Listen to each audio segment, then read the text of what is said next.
right, Cassie. So we have talked about this situation before. Like, do you even risk a really great friendship for something a little more? One of my good friends has recently come to the realization that she is in love with her best guy friend. And she's like, it hit me over the head. I didn't realize it. But, we were talking and I realized he literally checked all the boxes I've been looking for in a guy. And he's amazing. And he's talking me through all these bad relationships and vice versa. And I don't know why I never saw it sitting in front of me before. I think it's just because we've known each other so long and we started out as friends and we became best friends. And that's just sort of our thing.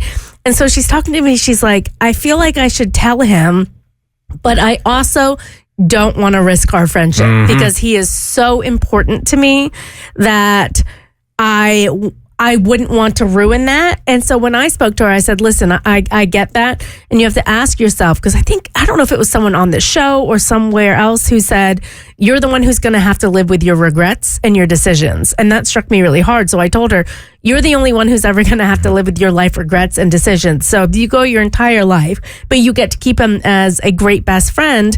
Is that going to be good enough for you at the end of your life when you could have had one of the greatest loves of your life just by saying something? The stakes are high here. Right? Big risk, big reward. And so she's going back and forth because she's like, he's so important. I don't think I should confess my love to him. And I can be friends. I can compartmentalize it. Clearly, I've been doing it for like 20 years now.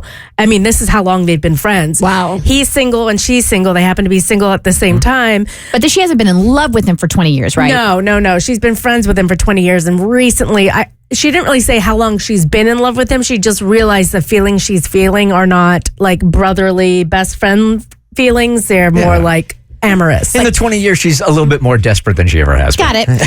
But rock bottom. We've said this numerous times on the show, and I'm going to throw it to Mo and Bert. If he wanted to, he would, right? Okay, well, yes. Mostly yes, I think. Mostly yes, but I do think sometimes certain situations maybe not. Like work sometimes might stop a man even if he wants to, and friendship sometimes I think might stop a man even if he wants to. So back in the day, I always leaned in with my, quote unquote heart. I was always willing to sort of like go for it, right?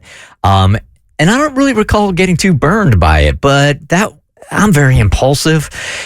The relationship will change either way once she makes this confession. It's going to change for sure, because mostly you just can't just kind of skirt around that.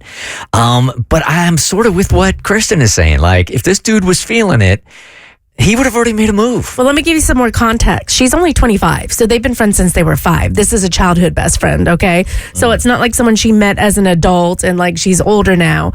And they've always been in relationships. They went to school on opposite ends of the country, so the timing wasn't always right as well. And I think that's what's kind of throwing that flag up for her is they've never had right timing. Like everyone's either in a serious relationship or other side of the country. And now they're in the same city. And she's like, is this the right timing? Should I say something? Because now we've been friends for so long. I don't think he'll ever make the move, especially because she has the irony she's expressed before. She hates when men and women are friends and the guy is just waiting for his move to be in a relationship. She's like, men and women can be friends. And then she sat there and she's like, the hypocrisy. I am that person. Yeah. I want to make my move. There is a far less mature movie-like way to go on this situation that could actually work. They get buzzed together. She makes a move on the dude, right? They have that kiss. The next day they get up.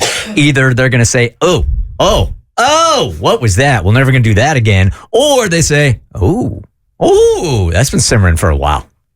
It's not bad. That's not a bad idea. But if he's not into it, I think he would take that much worse than if she actually made the move. I feel like it would be harder to recover from if it doesn't go well. Yeah, but he's buzzed. She's buzzed. That's not me. I was buzzed. I had no idea that was going to happen. My apologies. Yeah, but if I maybe this is a complete double standard. It probably is, but you reverse the genders. That's kind of creepy. Yeah, sure. whatever just happened to asking a question. Hey, we've been friends for a while. Have you ever thought about this? And just kind of like get a temperature check. I like the temperature check. It doesn't have to be like some big Lori Joe March moment from Little Women where she's like, oh my God, it's been 20 years.